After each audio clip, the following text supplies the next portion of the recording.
Shalom Bapak Ibu Saudara yang terkasih.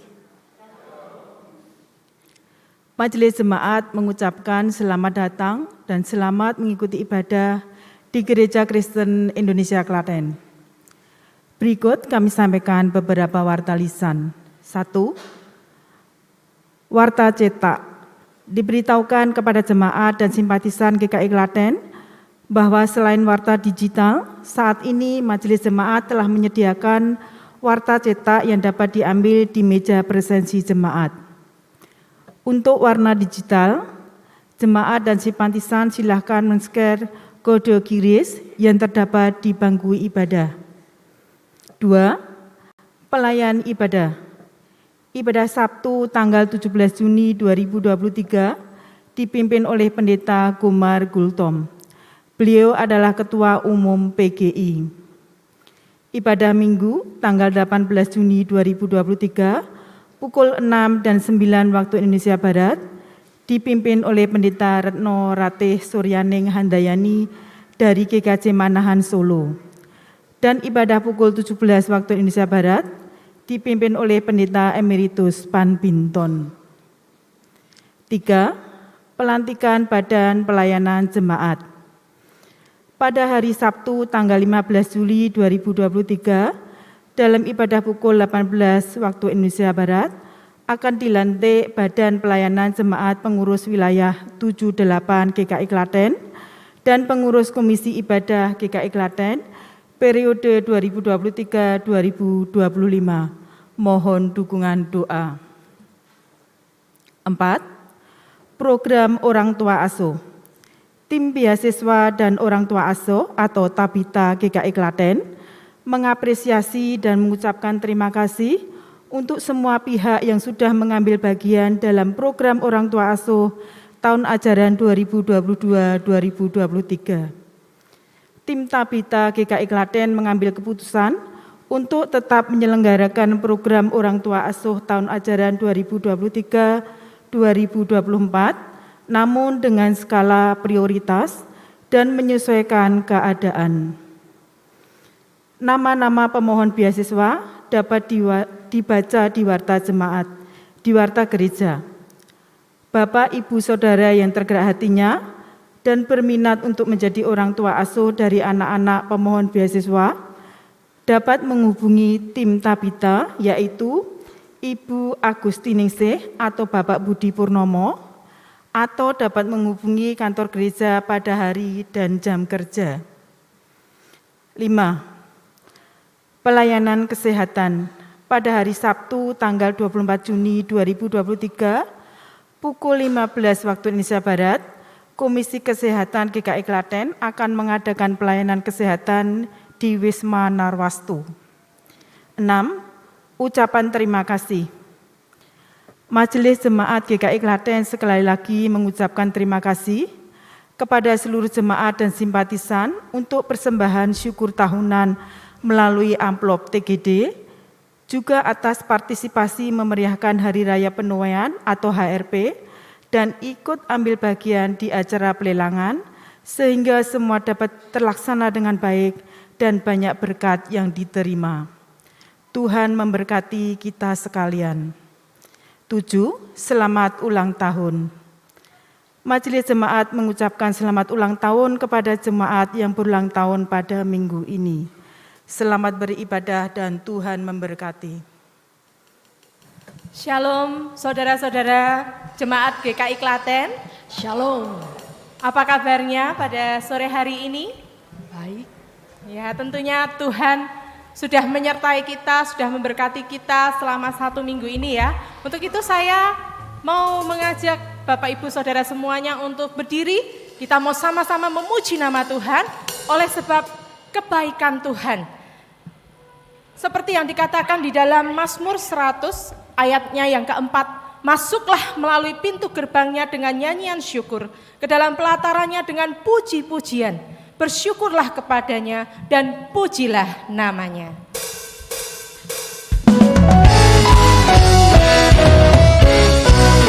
Sebab Tuhan Yesus sudah sangat baik kepada kita Bapak Ibu.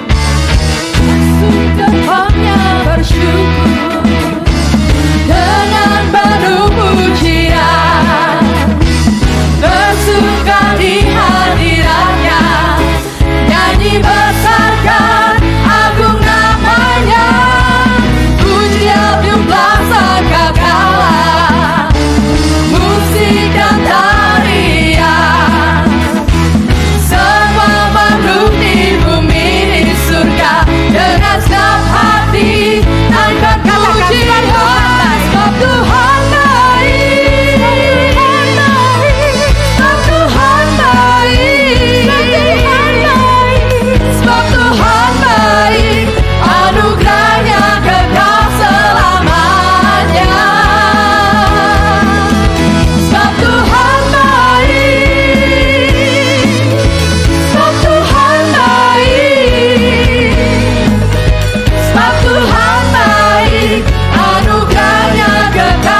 syukur, dengan penuh pujian, bersuka di hadiratnya, nyanyi besarkan agung nama Dia, puji Dia jumlah sangkakala, musik dan tarian, semua makhluk di bumi di surga dengan senang hati naikkan pujian sebab Tuhan baik, sebab Tuhan baik, sebab Tuhan baik, anugerahnya kekal selamanya, sebab Tuhan baik, sebab Tuhan baik, sebab Tuhan baik, anugerahnya kekal selamanya, sebab Tuhan baik, anugerahnya kekal selamanya. Sekali lagi katakan, sebab Tuhan baik, sebab Tuhan baik, sebab Tuhan baik, anugerahnya kekal selamanya, sebab Tuhan baik, sebab Tuhan baik, sebab Tuhan baik, anugerahnya kekal selamanya, sebab Tuhan baik, anugerahnya kekal selamanya, sebab Tuhan baik, anugerahnya kekal selamanya.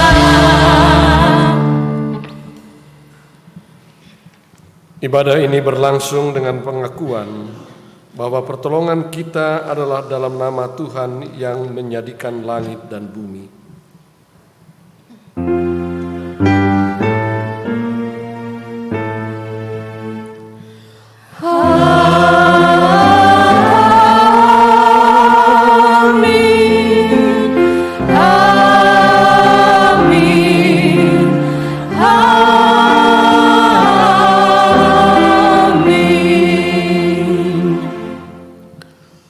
Kasih karunia Allah menyertai saudara sekalian. Dan menyertai saudara juga. Jemaat dipersilahkan duduk kembali. Bapak Ibu, di dalam menjalani kehidupan kita, tentunya banyak hal yang sudah terjadi. Ada sukacita, kadang juga ada duka cita. Tetapi dengan semuanya itu, dengan apapun yang boleh kita rasakan di dalam kehidupan kita, marilah kita boleh tetap bersyukur.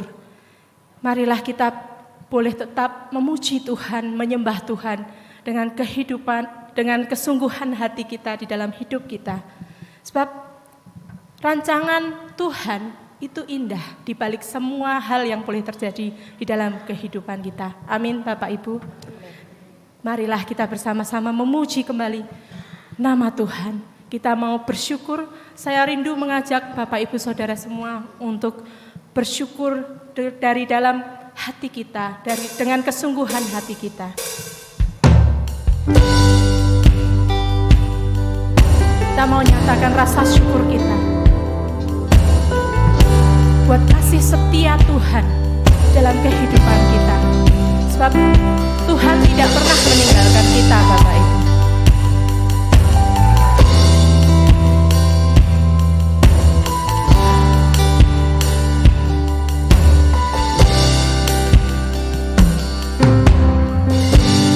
Banyak yang kau perbuat di dalam hidupku, rancangan indahmu terjadi di hidupku. Apa yang mengerti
di tempat hadir-Mu. Hatiku takkan gentar, sebab ku tahu tangan-Mu yang menopangku.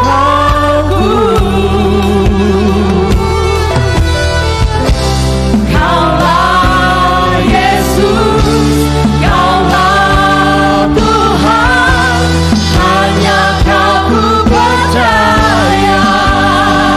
Katakan Kaulah Yesus. Kaulah Yesus, Kaulah Tuhan, harapan hidupku.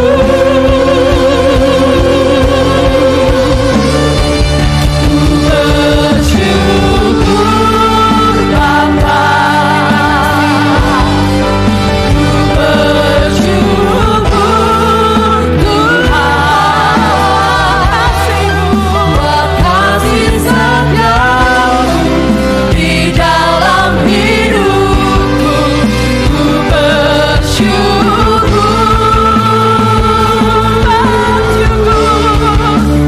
bersyukur Bapa, ku bersyukur Tuhan, buat kasih setiamu di dalam hidupku. Ku bersyukur Tuhan.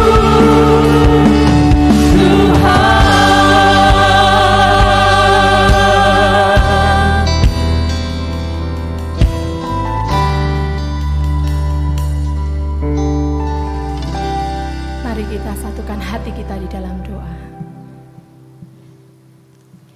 Kami sungguh bersyukur Tuhan kepada-Mu, karena pada malam hari ini kami boleh merasakan anugerah Tuhan. Anugerah-Mu Tuhan sungguh besar di dalam kehidupan kami. Kami sungguh berterima kasih dan bersyukur kepada-Mu Tuhan, atas segala hal yang boleh terjadi di dalam hidup kami. Kami tahu dan kami percaya bahwa setiap hal yang boleh terjadi, Tuhan punya maksud, Tuhan punya rancangan yang indah, yang sudah Tuhan rancangkan di dalam kehidupan kami. Saat ini Tuhan, kami datang ke hadirat-Mu dalam doa kami. Kami juga ingin dan rindu untuk bersama-sama mengakui dosa-dosa yang sudah kami lakukan. Tuhan, banyak hal juga yang sudah kami lakukan di dalam kehidupan kami. Ketika kami menghadapi kehidupan, terkadang kami tidak luput dari kesalahan-kesalahan dan dosa yang kami lakukan. Terkadang kami masih kurang bisa menguasai diri kami dengan baik, sehingga banyak perkataan dan juga perlakuan-perlakuan yang kami lakukan itu semua tidak berkenan di hadapan Tuhan. Kami mohon ampun Tuhan atas segala kesalahan dan dosa-dosa kami. Tuhan Yesus, pada saat ini biarlah kami boleh menyerahkan diri kami ke dalam tangan Tuhan. Dan biarlah dengan pengampunan-Mu Engkau memulihkan kami, sehingga kami boleh datang ke hadirat-Mu Tuhan, membawa diri kami dengan motivasi yang baru, dengan sikap hidup yang baru. Kami rindu untuk datang dan biarlah Engkau yang melayakkan kami dengan pengampunan-Mu. Terima kasih Tuhan. Terima kasih Tuhan Yesus. Engkau tetap melihat kami ketika kami datang kepadamu. Engkau tetap menerima kami. Syukurlah Tuhan Yesus.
terhadap kita yang mau menyerahkan diri sepenuhnya kepada Allah, maka berita anugerah diberikan bagi kita yang diambil dari Roma 5 ayat yang pertama dan yang kedua.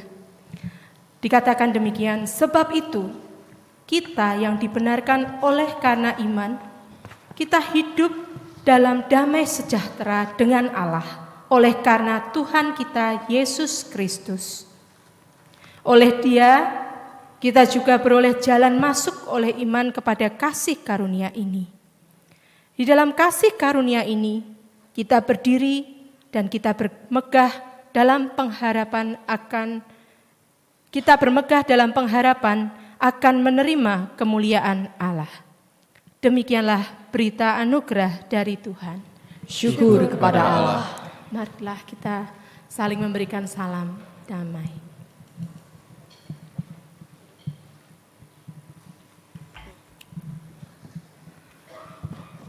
Bapak Ibu, Tuhan kita adalah Tuhan yang selalu menerima kita apa adanya. Apapun yang pernah kita lakukan di masa lalu, ketika kita sudah mengakui segala dosa dan kesalahan kita, Tuhan menerima kita kembali apa adanya pula. Oleh karena itu, marilah kita bersama-sama juga menanggapi atau merespon kasih Tuhan dengan kita juga mau setia kepada Tuhan sampai akhir hidup kita.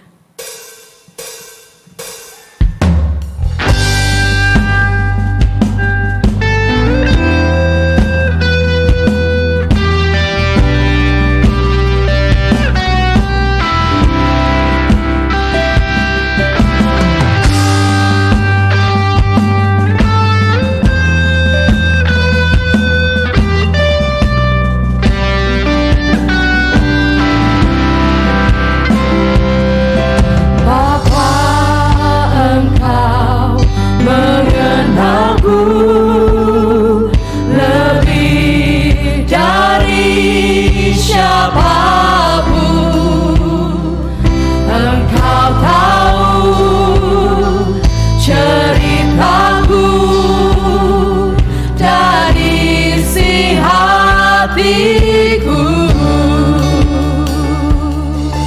tak peduli masa lalu, Engkau tetap memilihku. Ubahkanku, sempurnakan, jadi karya yang indah.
semua dipersilahkan duduk.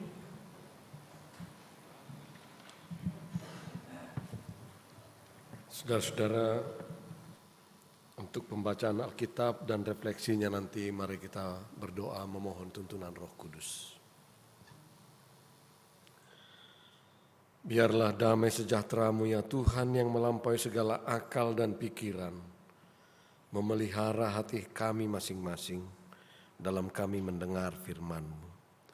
Berfirmanlah kepada kami ya Tuhan, sebab kami anak-anak-Mu rindu untuk mendengar firman-Mu. Amin. Saudara-saudara, bacaan Alkitab bagi kita pada malam hari ini sebagaimana diaturkan dalam minggu kita hari ini dan besok terambil dari Matius 9 ayat 35 sampai dengan Matius 10 ayat 8 sebagaimana leksionari yang diaturkan dalam gereja kita di GKI. Matius 9 ayat 35 sampai dengan Matius 10 ayat 8 dan saya akan membacakannya kepada kita. Demikianlah Yesus berkeliling ke semua kota dan desa. Ia mengajar dalam rumah-rumah ibadat dan memberitakan Injil Kerajaan Sorga serta melenyapkan segala penyakit dan kelemahan. Melihat orang banyak itu, tergeraklah hati Yesus oleh belas kasihan kepada mereka. Karena mereka lelah dan terlantar seperti domba yang tidak bergembala. Maka katanya kepada murid-muridnya, tuaian memang banyak, tetapi pekerja sedikit. Karena itu mintalah kepada Tuhan yang empunya kerajaan, yang empunya tuaian, supaya ia mengirimkan pekerja-pekerja untuk tuaian itu. Yesus memanggil ke-12 muridnya dan memberi kuasa kepada mereka untuk mengusir roh-roh jahat dan untuk melenyapkan segala penyakit dan segala kelemahan. Inilah nama ke-12 rasul itu.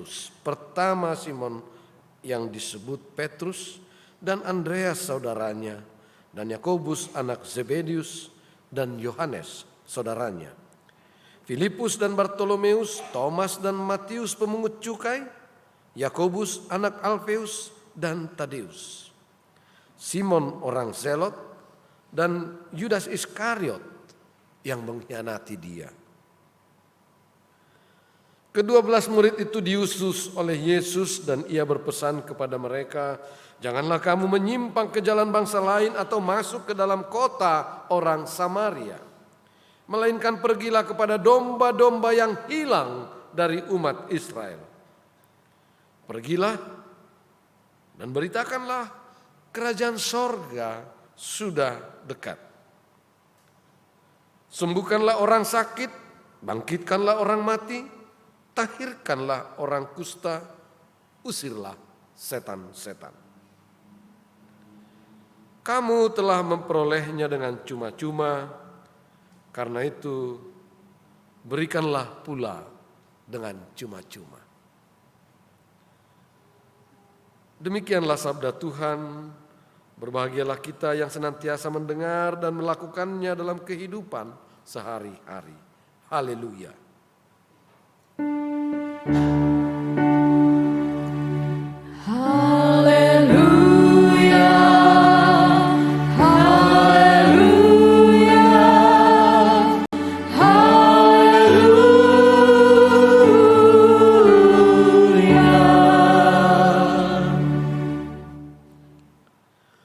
Saudara-saudara, selamat malam. Senang sekali rasanya berjumpa sore ini. Sebuah pertemuan yang indah. Dalam perjalanan tugas ke Klaten ini, saya diundang oleh Ketua Majelis Jemaat kita dan tentu bersama Majelis Jemaat. Dan dipercaya untuk memberitakan firman bersekutu dengan Bapak Ibu sekalian. Ini suatu kehormatan bagi saya. Saya yang datang dari latar belakang yang berbeda sekali dengan Bapak Ibu sekalian. Saya ini orang Batak, lahir di Sumatera, besar di Sumatera. Ya, Kata orang konon Batak itu kasar gitu ya. Jawa halus gitu ya. Katanya, tapi apakah benar? Saya sendiri meragukan. Karena juga banyak orang Batak yang halus tapi bukan orang halus tentu. Dan bagi saya ini sebuah kesempatan yang indah berjumpa dengan Bapak Ibu sekalian.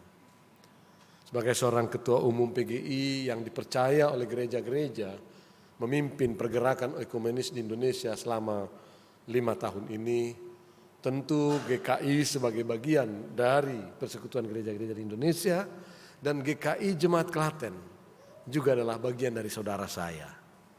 Kita bersaudara semua di dalam Kristus dan olehnya pemberitaan firman ini adalah juga bagian dari persekutuan kita yang indah, yang mempersatukan kita, seluruh bangsa dan umat Kristiani di Indonesia. Saudara-saudara, saya mau kembali kepada teks kita dan khotbah malam ini. Ada seorang yang rekan yang bertanya, dan mungkin juga Bapak Ibu pernah mendengar pertanyaan ini dalam hidup saudara. Atau mungkin Bapak Ibu mempertanyakan begitu. Berapakah harga dari seorang pengikut Kristus? Berapakah harga dari seorang pengikut Kristus? Dan apakah jalan yang harus ditempuh oleh seorang pengikut Kristus? Hari ini kita sedang diajak untuk bekerja di ladang Tuhan. Bekerja di ladang Tuhan itu berarti kita diajak untuk menjadi pengikut Kristus. Karena ladang yang mau kita kerjakan adalah ladangnya Kristus. Maka wajar muncul pertanyaan itu, berapakah harga dari seorang pekerja di ladang Tuhan? Berapakah kita harus bayar untuk bekerja di ladang Kristus? Berapa gaji bulanan? Kan biasa kita bertanya kalau kita bekerja di satu tempat. Dan sekarang kita diundang bekerja di ladang Kristus. Lalu kita akan dibayar berapa? Dan apa yang harus kita kerjakan untuk bekerja di ladang Kristus itu? Dengan kata lain, apa jalan yang harus kita tempuh sebagai pekerja di ladang itu? Saudara-saudara, seorang teolog dan pendeta yang cukup terkenal dalam sejarah gereja dari Jerman, namanya Dietrich Bonhoeffer. Dia pernah menulis kira-kira begini. Harga dari seorang pengikut Kristus adalah tak kurang dan tak lebih dibayar dengan darah dan nyawa Kristus. Jadi jelek-jelek begini Bapak Ibu, harga saya mahal sekali. Darah dan nyawa Kristus. Harga saudara, darah dan nyawa Kristus. Oleh karenanya jangan pernah mengecilkan diri sendiri. Jangan. Darah Kristus tertumpah, nyawanya dia serahkan untuk menebus saudara dan saya. Menebus dosa-dosa kita, menebus pelanggaran kita. Dan jalan yang harus kita tempuh ternyata tidak semudah yang kita bayangkan. Via Dolorosa, jalan penderitaan. Setiap orang yang memikul aku hendaknya ia memikul salibnya, kata Kristus. Bonhoeffer yang mengatakan ini, dia tidak mengucapkan itu sebagai sebuah lip service. Itu bukan khotbah saja di mimbar oleh Dietrich Bonhoeffer. Sejarah Dietrich Bonhoeffer sungguh-sungguh mencerminkan apa yang dia katakan, bahwa harganya mahal dan jalan yang dia tempuh pun jalan penderitaan. Riwayat hidup Dietrich Bonhoeffer ini sangat tragis Bapak Ibu. Kita tahu Jerman di zaman Nazi, semua gereja-gereja dan umat Kristen di Jerman mendukung kebijakan Hitler. Kita tahu Hitler kampanye untuk menjadi kanselir, dia begitu populer dan begitu dicintai oleh rakyat Jerman awalnya.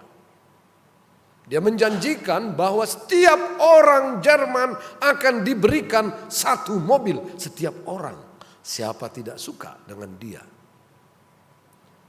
Dan dalam kebijakannya dia mendirikan pabrik yang begitu hebat, begitu masif, Volkswagen. Volkswagen bahasa kita mungkin diterjemahkan mobil rakyat. Itulah kampanye dia. Dan semua orang memuja-muja Hitler. Kemanapun dia pergi orang katakan, Heil Hitler. Yang artinya dirgahayu, panjang umur Hitler. Dalam perjalanan kemudian ternyata kebijakan-kebijakan Hitler bersama Nazinya, kita tahu sejarah. Dia membunuh begitu banyak orang. Dia membunuh orang-orang Yahudi yang dianggap orang-orang Yahudi lah pembunuh Yesus. Tetapi bukan hanya orang-orang Yahudi, semua orang-orang cacat, para lansia yang nggak penuh, yang tidak produktif lagi dikumpulkan di kamp konsentrasi, dibunuh dengan gas. Dan toh gereja-gereja diam. Orang-orang Kristen di Jerman diam. Ada gerakan bawah tanah, gerakan revolusi untuk menggulingkan dan bahkan untuk membunuh Hitler. Tapi gereja diam 1000 bahasa. Sampai muncul Dietrich Bonhoeffer.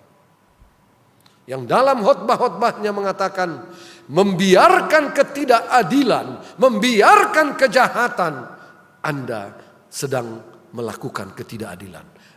Anda sedang melakukan kejahatan. Mendiamkan perilaku iblis, Anda juga menjadi iblis. Itu kalimat yang sangat terkenal darinya. Dan olehnya kemana-mana dia ikut berjuang untuk menggulingkan Hitler. Dan dia menjadi musuh yang paling dibenci oleh Hitler. Dia ditangkap, dia dipenjarakan. Tetapi jemaat-jemaatnya begitu cinta kepada Dietrich Bonhoeffer, dengan berbagai cara mereka meloloskannya dari penjara, melarikannya ke luar negeri. Dia ditampung di Amerika, menjadi dosen di seminari teologi di Amerika. Tapi dia tidak merasa tenang. Karena negerinya, Jerman, sedang dikuasai oleh tiran. Dia kembali lagi ke Jerman, melakukan khotbah-khotbahnya, membangkitkan semangat gereja-gereja, membangkitkan semangat orang Kristen untuk ikut berjuang menggulingkan Hitler. Dia ditangkap kembali. Hanya seminggu menjelang sekutu di bawah pimpinan Amerika menyerang Jerman, melululantakkan Jerman. Hanya seminggu menjelang Hitler runtuh, Bonhoeffer ditembak di penjara oleh musuh besarnya, Hitler. Saudara-saudara, khotbah yang saya katakan tadi, harga dari seorang pengikut Kristus, jalan yang harus ditempuh oleh seorang pengikut Kristus adalah Via Dolorosa, jalan penderitaan, adalah sebuah tulisan dari Dietrich Bonhoeffer ketika dia menulis di kamar penjara. Saudara-saudara, itulah harga dari seorang pengikut Kristus. Tetapi sekarang ini saudara-saudara, terlalu banyak tawaran yang menyenangkan yang datang dalam kehidupan kita. Ragam kampanye dengan janji-janji muluk. Sekarang sudah mulai kampanye presiden, wakil presiden, caleg dan sebagainya. Yang kesemuanya menggambarkan hal-hal yang indah dalam hidup kita ini. Hal-hal yang menyenangkan dalam hidup kita. Bahkan banyak juga khotbah-khotbah dan ibadah kita yang cenderung demikian, yang hanya menjanjikan kenikmatan hidup. Tetapi sebaliknya dengan Yesus, saudara-saudara, berkebalikan dengan kecenderungan khotbah-khotbah yang menyenangkan itu. Terus terang Yesus menggambarkan tentang resiko mengikutinya, yakni jalan penderitaan, kenyataan pahit dan tidak menyenangkan. Dalam Matius 10 ayat 38, Yesus berkata, barang siapa tidak memikul salibnya dan mengikut aku, ia tidak layak bagiku. Orang harus mengikut salib Yesus untuk ikut dia. Tapi itulah, kita lebih menyukai khotbah-khotbah yang menina-bobokkan. Khotbah-khotbah yang memberi kita sedikit kegembiraan semu dalam hidup kita.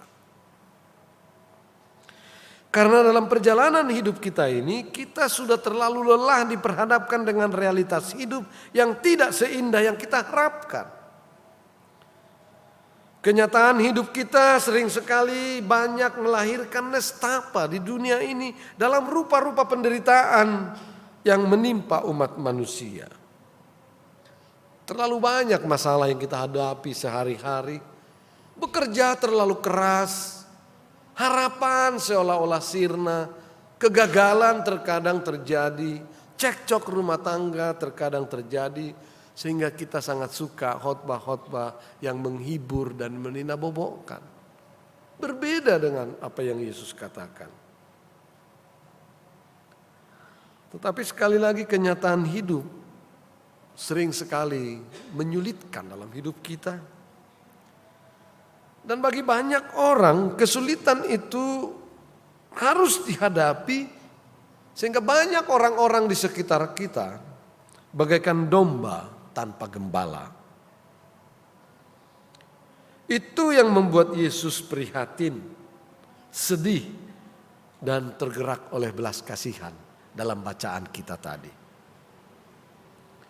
Yesus tergerak oleh belas kasihan, melihat domba-domba yang bagaikan tanpa gembala karena rupa-rupa penderitaan yang terjadi, yang dialami oleh kehidupannya. Bacaan kita tadi diawali dengan menyebutkan Yesus berkeliling.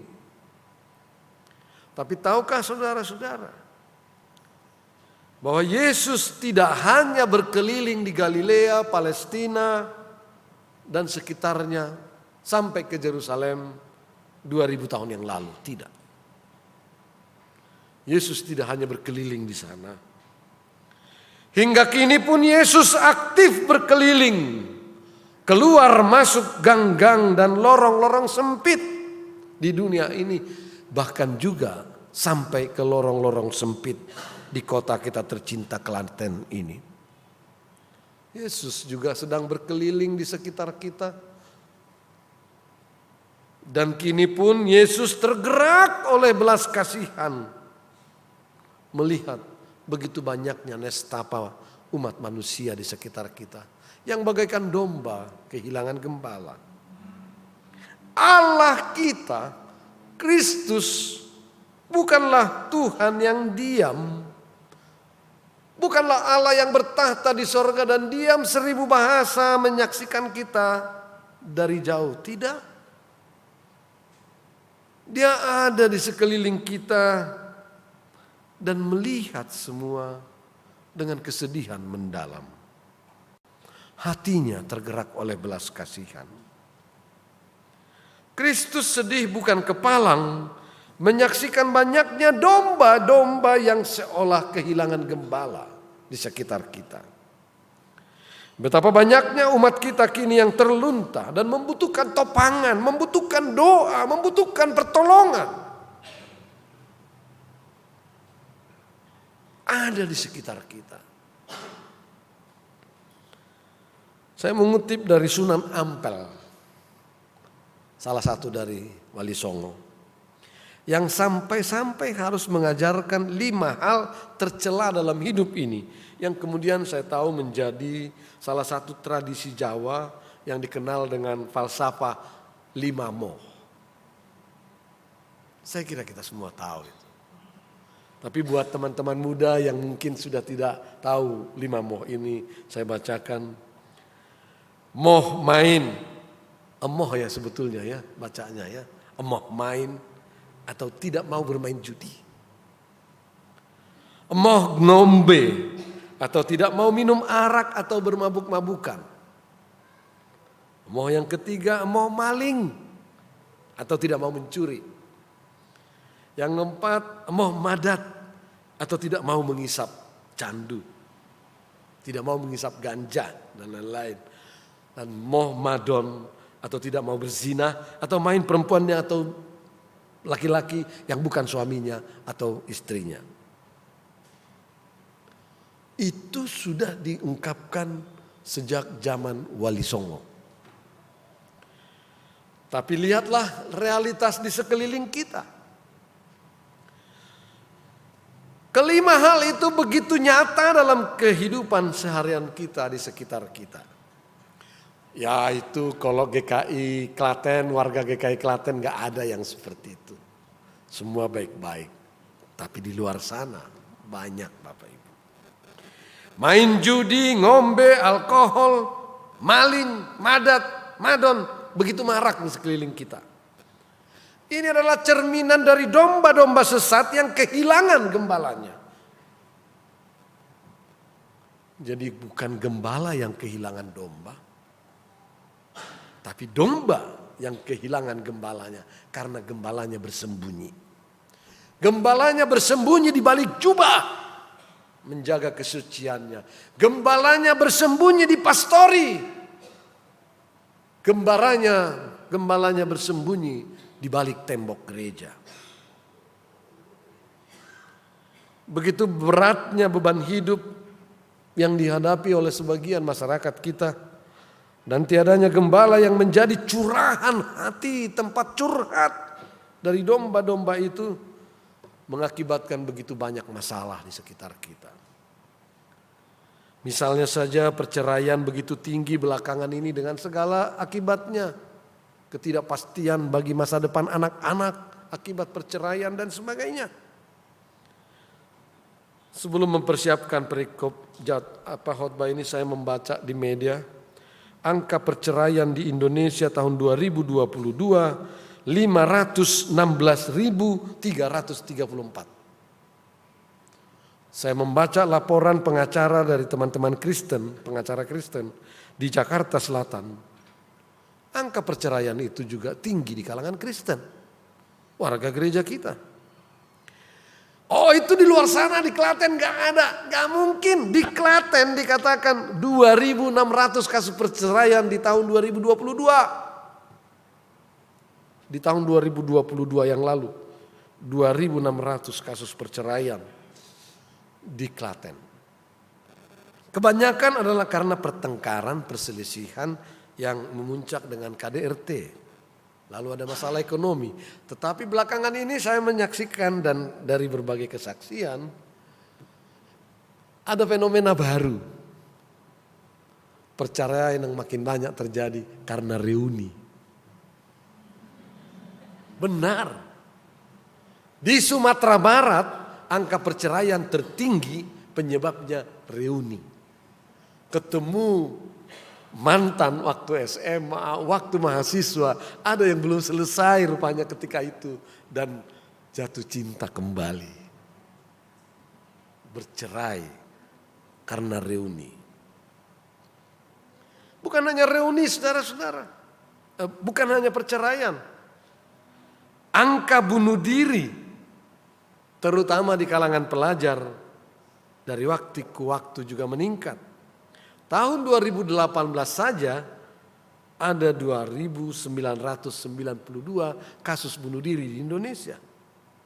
Sementara menurut beberapa ahli sesungguhnya angkanya 4 kali lipat dari yang tercatat itu, dari yang dilaporkan. Kalau 2.992 kali 4 itu lebih kurang 11 ribuan. Saya tidak punya angka bunuh diri di Klaten. Mudah-mudahan tidak ada. Semua ini terjadi saudara-saudara lagi-lagi karena frustrasi dan ketiadaan gembala. Ketiadaan gembala menyebabkan domba-domba ini seperti kata nats kita tadi sesat bagaikan tiada gembala. Di tengah situasi seperti itulah sekarang ini juga saudara-saudara. Bukan 2000 tahun yang lalu sebagai bacaan kita tadi. Tapi sekarang ini juga Kristus memanggil saudara dan saya. Memanggil saudara dan saya menjadi perpanjangan tangannya untuk bekerja di ladang Tuhan. Untuk menggembalakan domba-domba yang tersesat ini. kita sedang dipanggil sekarang bekerja di ladang Tuhan. Karena seperti kata Kristus dalam bacaan kita tadi ayat 37, tuaian memang banyak, tetapi pekerja sangat sedikit. Pertanyaannya adalah, maukah saudara masuk di antara penuai yang sedikit itu untuk bekerja di ladang Tuhan? Tuhan tidak sedang mengajak Anda meninggalkan pekerjaan Anda yang sekarang. Tidak. Tidak. Karena dengan pekerjaan Anda yang sekarang yang Anda geluti itu, Anda bisa melaluinya bekerja di ladang Tuhan. Memperkuat pelayanan Anda di ladang Tuhan. Nats khotbah kita minggu ini hendak mengarahkan kita semua menjadi pekerja di ladang Kristus. Untuk mengusir roh-roh jahat dan untuk melenyapkan segala penyakit dan segala kelemahan. Katanya dalam ayat Matius 10 ayat 1 tadi. Panggilan itu berlaku kepada kita semua. Bukan hanya kepada pendeta. Bukan hanya kepada penatua atau diakan. Bukan hanya kepada majelis jemaat. Bukan hanya kepada song leader kita. Bukan. Bukan hanya kepada para pemain musik kita. Tetapi kepada kita semua. Kepada saudara semua. Kepada saya. Bukankah firman Tuhan ayat dalam 1 Petrus 2 ayat 9 mengatakan, kamulah bangsa yang terpilih. Kamulah bangsa yang terpilih. Imamat yang rajani. Ingat, imam bukan hanya pendeta, bukan hanya penatua, bukan hanya majelis jemaat. Imamat yang rajani. Kamulah imamat yang rajani, bangsa yang kudus, umat kepunyaan Allah yang kuminta untuk memberitakan perbuatan-perbuatan Allah yang ajaib. Perbuatan-perbuatan Allah yang besar yang telah memanggil kamu keluar dari kegelapan dan masuk ke dalam terangnya yang ajaib. Dan kita dipanggil untuk kita. Kita yang bukan orang baik-baik, kita bukan orang yang sudah berjasa besar kepada Tuhan. Kita orang-orang yang degil, kita orang-orang yang dari kegelapan, orang-orang yang suka menentang kehendak Tuhan dalam hidup kita. Tetapi kita diangkat dan diambil keluar dari situ, masuk ke dalam terangnya yang ajaib. Dan kini, saudara dan saya dianugerahi Tuhan dengan keselamatan itu dengan cuma-cuma katanya tadi. Dan olehnya kita diajak untuk masuk. Untuk bekerja di ladang Tuhan itu juga dengan cuma-cuma. Dan melayani masyarakat kita dengan cuma-cuma. Kita diajak menjadi pekerja di ladang Tuhan dengan menjadi pelaku-pelaku firman. Untuk membawa umat juga keluar dari kegelapan. Keluar dari frustrasi. Keluar dari masalah-masalah rumah tangganya. Keluar dari ketiadaan harapan dalam hidupnya. Supaya mereka masuk kepada terang Tuhan yang ajaib. Yang memberi harapan baru bagi masyarakat di sekitar kita. Pada bagian lain, Kristus mengatakan, kamu adalah terang. Jadi kita ini imamat yang rajani. Dan pada saat yang sama kita juga terang dunia ini. Sayangnya saudara-saudara, dalam kehidupan kita sehari-hari sering sekali bukan saja kita gagal menjadi terang. Kita bukan saja gagal menjadi terang, tapi kita sudah menghalangi datangnya terang itu kepada orang lain. Tanpa kita sadari. Hidup kita malah menghalangi datangnya terang yang menjadikan kegelapan dan berbagai bentuk-bentuk kuasa-kuasa kegelapan itu terjadi di sekitar kita. Korupsi, pelacuran, perjudian, keputusasaan akhirnya terjadi di sekitar kita. Karena hidup kita tidak memancarkan terang itu, tapi malah menghalangi terang itu. Akar dari penghalangan itu adalah karena kita menjadikan diri kita sebagai pusat kehidupan. Kita mau meraup sebanyak mungkin untuk diri kita. Kita mau membesarkan diri kita sehingga terang Tuhan, Kristus yang adalah terang yang sesungguhnya itu, ketika dia memancar ke masyarakat, terhalang oleh kebesaran kita. Karena kita terlalu membesarkan diri kita menjadi yang terutama dan selalu menjadi yang terdepan dalam hidup ini. Maka terang itu terhalang. Dia tidak mampu terpancar ke masyarakat lain. Olehnya saudara-saudara, kita harus membebaskan diri dari pemusatan atas diri kita sendiri. Agar terang itu tidak terhalang oleh kebesaran kita. Saudara-saudara, kita beribadah seperti saat ini. Kelihatan kita akan sangat saleh.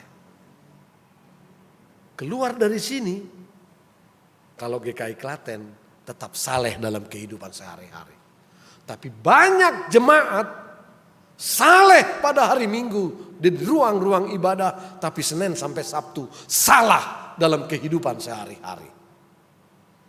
Saleh di gereja, salah di luar sana. Hidup peribadahannya tidak nyambung dengan hidup sehari-hari. Dan olehnya kita membutuhkan pertobatan sosial. Karena kesalehan kita di ruang-ruang ibadah itu sangat personal. Kesalehan yang sangat personal. Kita diajak keluar dari gereja untuk hidup sosial kita pun ada kesalehan sosial. Hidup di bawah terang kebangkitan Kristus adalah juga hidup yang memancarkan terang Kristus itu dalam hidup kita. Dan untuk itu dibutuhkan kesediaan kita untuk melepas. Untuk tidak meraih sebanyak mungkin untuk kita. Untuk tidak membesarkan diri kita. Untuk tidak mengedepankan diri kita. Tetapi untuk mengedepankan orang lain. Mengutamakan orang lain. Mencintai orang lain. Ketimbang melulu diutamakan, melulu dikedepankan, melulu dicintai. Kita butuh mencintai orang lain. Itulah Via Dolorosa itu. Itulah jalan penderitaan itu. Mengasihi, memperhatikan, mengutamakan orang lain. Ketimbang meminta perhatian terus menerus. Saudara-saudara, Tuhan datang sekarang menyapa kita.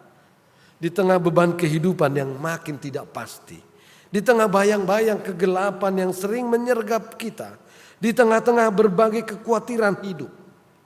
Tuhan datang berkata kepada kita, jangan takut. Aku menyertai engkau. Jangan takut. Aku menyertai engkau. Ketika Kristus memanggil kita untuk bekerja di ladangnya. Dan kemudian mengutus kita untuk pergi dan tidak tinggal semata di dalam gedung gereja ini. Dia tidak pernah membiarkan kita tinggal sendirian, saudara-saudara. Dia tidak pernah membiarkan kita jalan sendiri. Dia menjanjikan penyertaan kemanapun engkau pergi. Itu yang dikatakan dalam kitab bacaan kita, dalam bacaan ketiga dari leksionari minggu ini, dalam Roma 5. Dan olehnya, karena dia senantiasa ada dalam kehidupan kita, dia selalu menyertai kita. Kalaupun ada masalah, kalaupun ada kesukaran, dia memberi kemampuan kepada kita untuk mengatasi itu. Dia tidak pernah menjanjikan kalau kau ikut aku, kalau kau bekerja di ladang, hidupmu akan senang, persoalanmu akan selesai. Tidak. Yang dia katakan, ada persoalan, ada masalah, aku tetap menyertai engkau. Karena kita tahu saudara-saudara, penderitaan dan kesengsaraan akan menimbulkan ketekunan. Ketekunan menimbulkan tahan uji. Tahan uji menimbulkan pengharapan. Kata Roma 5 ayat 3-5. Dan yakinlah pengharapanmu itu tidak akan mengecewakan. Dengan pengharapan itulah kita memandang segala hal dalam kitab kita, hidup kita ini secara baru. Dengan harapan akan kemenangan Kristus yang telah menebus kita dengan darah dan nyawanya. Dan hidup kita begitu mahal. Dengan itulah kita meletakkan semua persoalan dan masalah yang kita hadapi di kaki salib Yesus. Dan pengharapan sedemikian akan memampukan kita untuk membangun kehidupan yang lebih berarti dalam hidup ini. Saudara-saudara, dengan darah dan nyawanya, Kristus telah mengasihi saudara. Kristus mengasihi kita semua. Kristus telah mengampuni saudara. Kristus telah mengampuni saya, mengampuni kita semua. Dan bahkan memenangkan kita semua. Saudara dan saya dimenangkan menjadi anak-anak Allah. Dan bukan hanya itu, saudara dan saya dikaruniai sebagai pewaris kerajaan sorga. Kita ini adalah pangeran-pangeran kerajaan sorga sebagai pewaris kerajaan sorga. Itulah tawaran Kristus kepada kita hari ini. Mengangkat kita menjadi pewaris kerajaan sorga. Tawaran yang gratis, saudara-saudara. Tawaran yang cuma-cuma. Tetapi tawaran itu tidak bisa hanya menjadi tawaran sepihak. Tawaran itu harus kita respons. Tawaran itu harus kita jawab agar dengan demikian tawaran itu memiliki makna dalam hidup kita. Anugerah Tuhan bukanlah anugerah murahan. Anugerah Tuhan ditandai dengan pengorbanan nyawa dan darah Kristus kepada kita. Dan itulah yang kini kita harus jawab juga dengan pengorbanan, yakni mengasihi. Mengasihi dan mengasihi. Sekali lagi, mengasihi. Dengan menyediakan diri bekerja di ladang Tuhan, menggembalakan sesama kita, mengulurkan tangan bagi orang yang dilanda kesulitan, keputusasaan, ketiadaan harapan dan sebagainya. Jadilah pekerja-pekerja di ladang Tuhan. Amin.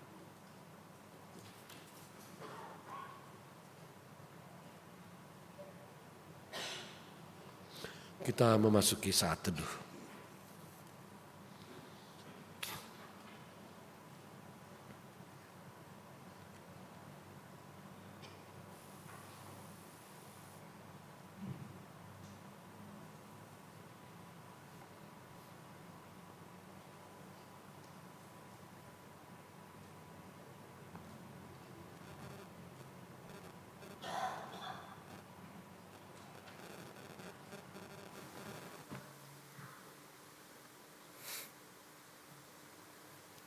Jemaat diundang untuk bangkit berdiri.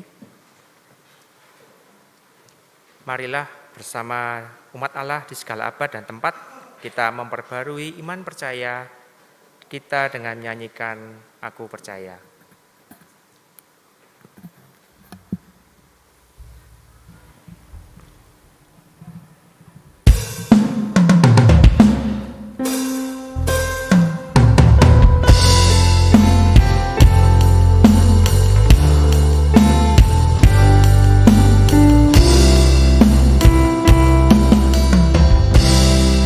Percaya padamu,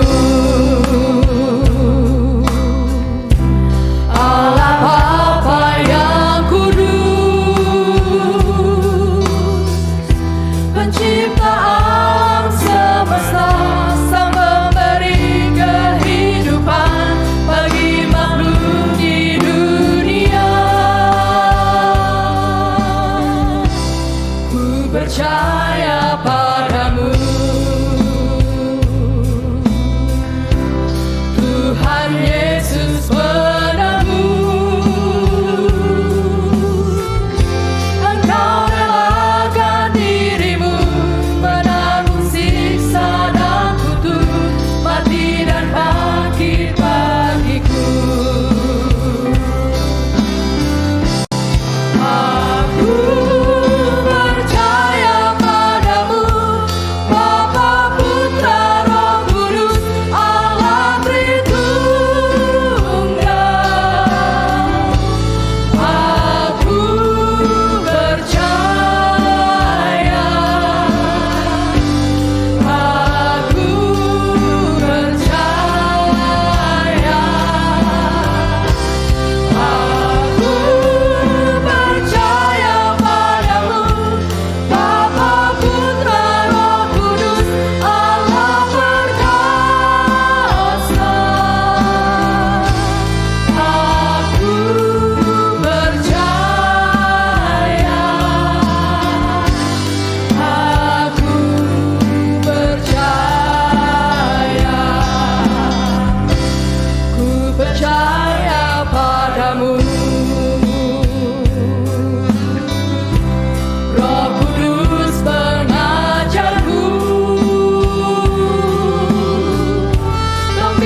Mari kita bersatu hati dalam doa syafaat.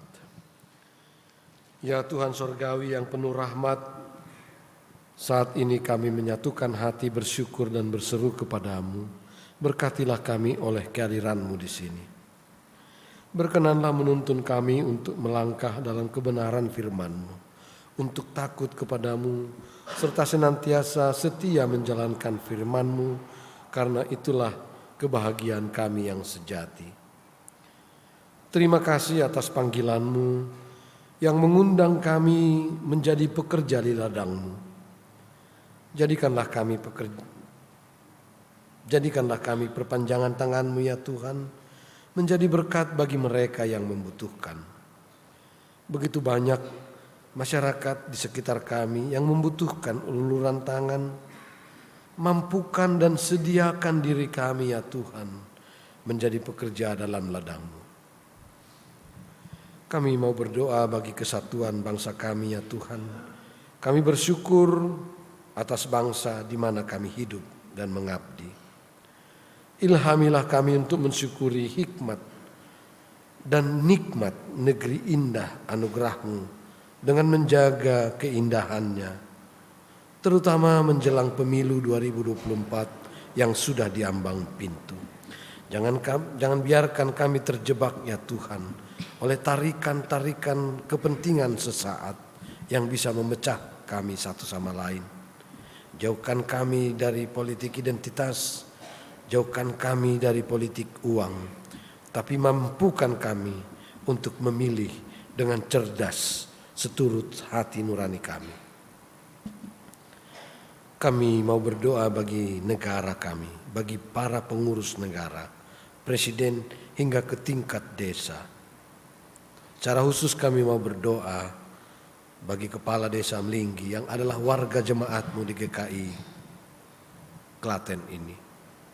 Kami bersyukur bahwa Tuhan memberi dia hikmat, memberi dia kemampuan yang mampu menjadi pekerja di ladang-Mu ya Tuhan, menjadi gembala bagi domba-domba yang membutuhkannya.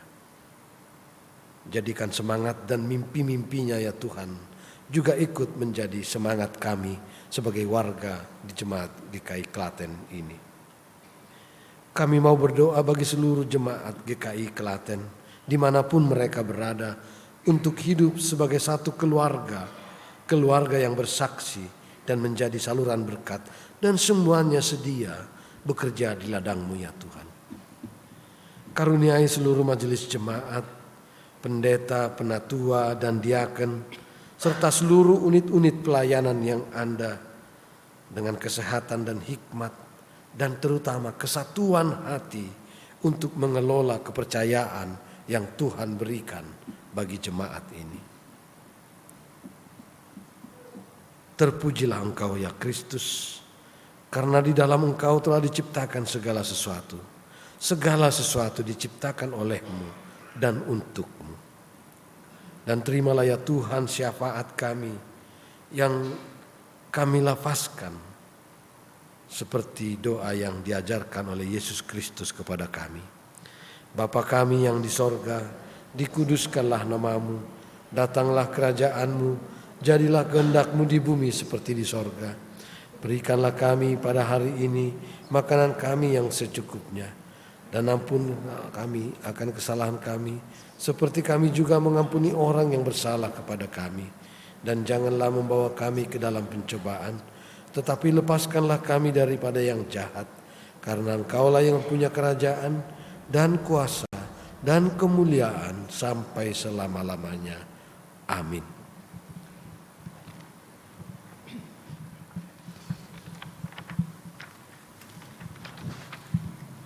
Jemaat yang dikasihi Tuhan, berkat Tuhan nyata dan melimpah dalam perjalanan hidup kita.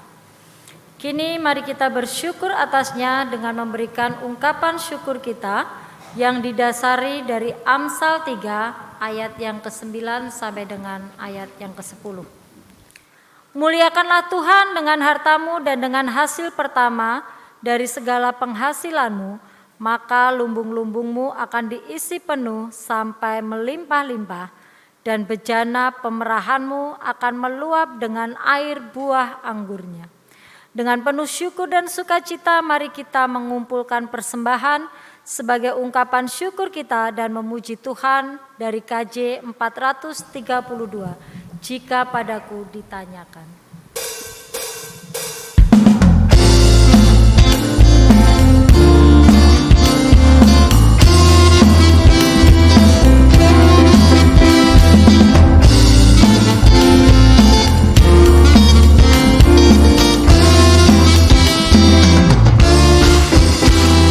Padaku ditanyakan apa akan ku beritakan pada dunia yang penuh penderitaan. Kan ku sampaikan kabar baik pada orang-orang miskin, pembebasan bagi orang yang ditawan, yang buta dapat penglihatan, yang tertindas dibebaskan. Sungguh tahun rahmat Tuhan sudah tiba, kerajaan Allah penuh kurnia, itu berita bagi isi dunia.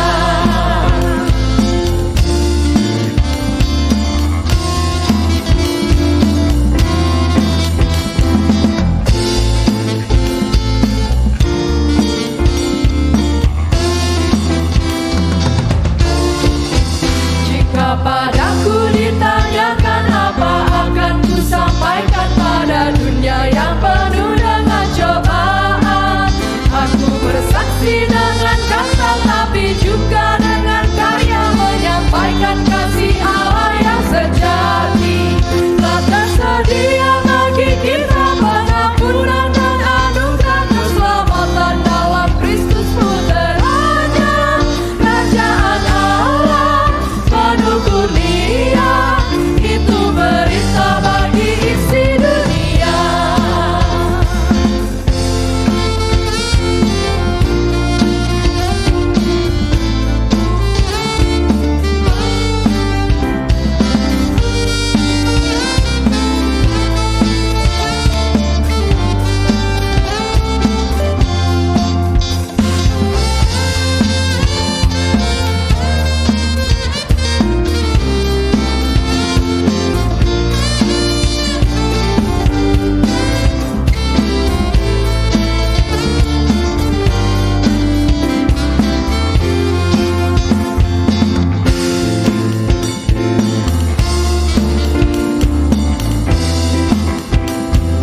Kita ulangi dari bait pertama.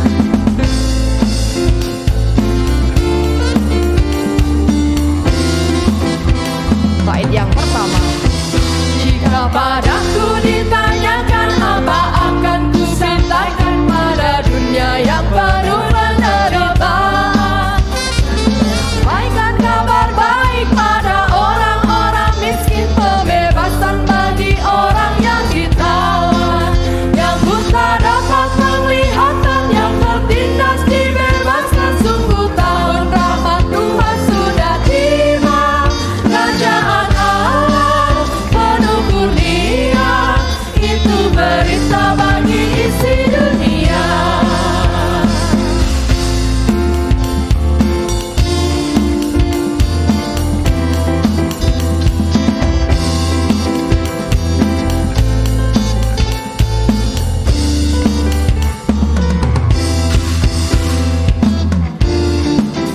Jika padaku ditanyakan apa akan ku sampaikan pada dunia yang penuh dengan cobaan. Aku bersaksi dengan kata tapi juga dengan karya, menyampaikan jemaat dipersilakan untuk bangkit berdiri. Telah tersedia bagi kita pengampunan dan anugerah keselamatan dalam Kristus putranya. Kerajaan Allah penuh kurnia, itu berita bagi isi dunia. Bersama-sama kita akan berdoa. Sungguh Tuhan, kami mengucap syukur untuk setiap berkat yang boleh kami terima dalam kehidupan kami sehari-hari. Berkat yang sungguh terkadang tidak dapat kami hitung ya Tuhan, yang selalu hadir memberkati kami dalam setiap langkah kehidupan kami.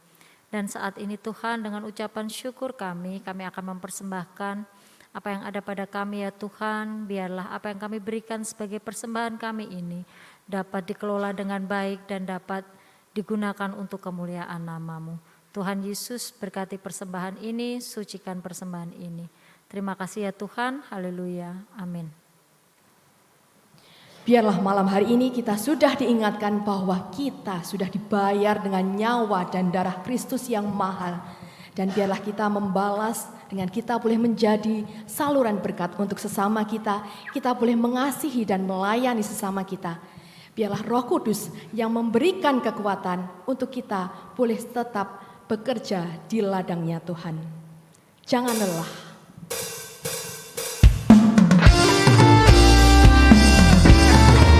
Mari kita bertepuk tangan Bapak Ibu.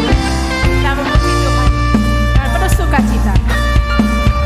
Jangan lelah bekerja di ladangnya Tuhan. Roh Kudus yang beri kekuatan, yang mengajar dan menopang. Tiada lelah bekerja bersama Tuhan, yang selalu mencukupkan akan segalanya. Ratakan tanah bergelombang, timbunlah tanah yang berlubang, menjadi siap dibangun di atas dasar iman. Ratakan tanah bergelombang, timbunlah tanah yang berlubang, menjadi siap dibangun di atas dasar iman. Biarlah kita boleh untuk bekerja di ladangnya Tuhan. Jangan lelah. Jangan lelah bekerja di ladangnya Tuhan. Roh Kudus yang beri kekuatan, yang mengajar dan menopang. Tiada lelah bekerja bersama-Mu Tuhan, yang selalu mencukupkan akan segalanya. Ratakan tanah bergelombang, timbunlah tanah yang berlubang, menjadi siap dibangun di atas dasar iman. Ratakan tanah bergelombang, timbunlah tanah yang berlubang, menjadi siap dibangun di atas dasar iman. Ratakan tanah bergelombang, timbunlah tanah yang berlubang, menjadi siap dibangun di atas dasar iman. Ratakan tanah bergelombang, timbunlah tanah yang berlubang, menjadi siap dibangun di atas dasar iman.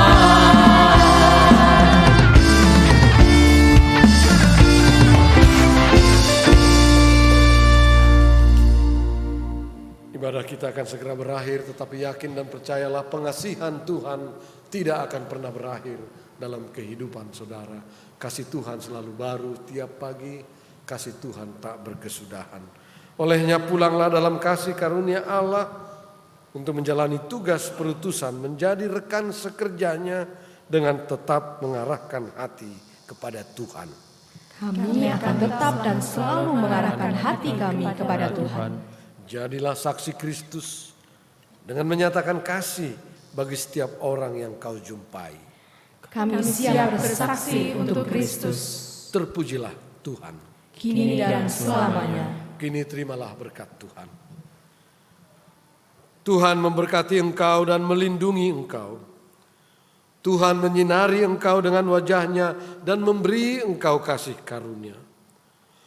Tuhan menghadapkan wajah-Nya kepadamu dan memberi engkau damai sejahtera. Amin.